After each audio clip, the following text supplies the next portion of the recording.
देवमन्त्री विशालाक्षः सदा लोकहिते रतः अनेकशिष्यसम्पूर्णः पीडां हरतु मे गुरुः। ಶ್ರೀಗುರುಭ್ಯೋ ನಮಃ. ಪ್ರಿಯ ವೀಕ್ಷಕ ಬಂಧುಗಳೇ ನಮಸ್ತೆ. ನಿಮಗೆಲ್ಲರಿಗೂ ಗೊತ್ತಿರೋ ಹಾಗೆ ಗುರುಗ್ರಹರು ಮೇ 14ರಂದು ರಾತ್ರಿ 9:48 ವೃಷಭ ರಾಶಿಯಿಂದ ಮಿಥುನ ರಾಶಿಗೆ ಪ್ರವೇಶಿಸ್ತಾರೆ. ಇದರಿಂದ ಜಾಗತಿಕವಾಗಿ ಆಗತಕ್ಕಂತಹ ಕೆಲವು ಪರಿಣಾಮಗಳ ಕುರಿತು ಹಿಂದಿನ ವಿಡಿಯೋದಲ್ಲಿ ಹೇಳಲಾಗಿದೆ.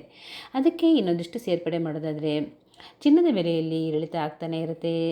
ಸಾಂಕ್ರಾಮಿಕ ರೋಗಗಳು, ಯುದ್ಧ ಭೀತಿ, ರಕ್ತಪಾತ, ರಾಷ್ಟ್ರ ರಾಜಕಾರಣದಲ್ಲಿ ಮಹತ್ತರ ಬದಲಾವಣೆಗಳು ಉಂಟಾಗುತ್ತೆ.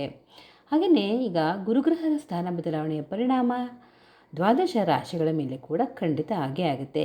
ಅದರ ಬಗ್ಗೆ ಈಗ ನೋಡ್ತಾ ಹೋಗೋಣ. ಈಗ ಮಕರ ರಾಶಿ. ಗುರುಗ್ರಹದ ಸ್ಥಾನ ಬದಲಾವಣೆಯು ಮಕರ ರಾಶಿಯವರಿಗೆ ಸಾಧಾರಣ ಫಲವನ್ನು ನೀಡಲಿದೆ. ಜನ್ಮಜಾತಕದಲ್ಲಿ ನಿಮ್ಮ ದಶಾಭುಕ್ತಿ ಹೇಗಿದೆ ಅಂತ ಪರಿಶೀಲಿಸ್ಕೊಳ್ಳಿ. ದಶಾಭುಕ್ತಿ ಚೆನ್ನಾಗಿದ್ದಲ್ಲಿ ಹೆಚ್ಚು ತೊಂದರೆ ಕಾಡೋದಿಲ್ಲ.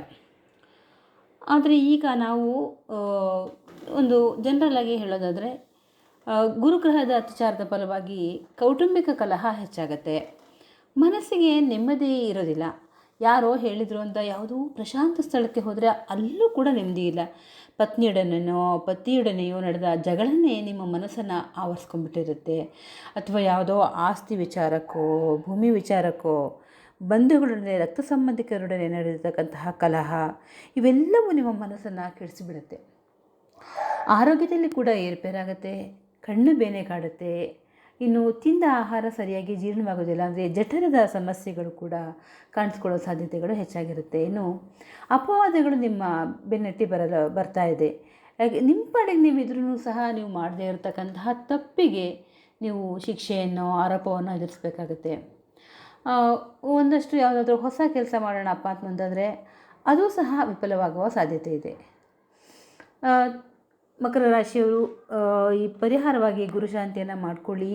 ಅದಕ್ಕಾಗಿ ನಿಮ್ಮ ಇಷ್ಟ ಗುರುಗಳ ದೇವಾಲಯಕ್ಕೆ ಕಡಲೆಬೇಳೆ, ಬೆಲ್ಲ ಅರ್ಪಿಸಿ, ಗುರುಸ್ಥಾನದಲ್ಲಿರೋರನ್ನ, ತಂದೆ ತಾಯಿ ಸ್ಥಾನದಲ್ಲಿರೋರನ್ನ ಗೌರವಿಸಿ. ಹಾಗೆಯೇ ವಿಕಲಚೇತನರಿಗೆ, ಹಸಿದು ದುಃಖಿಸ್ತಾ ಇರೋರಿಗೆ ನಿಮ್ಮ ಕೈಲಾದ ಸಹಾಯವನ್ನು ಮಾಡಿ, ಆಹಾರವನ್ನು ನೀಡಿ.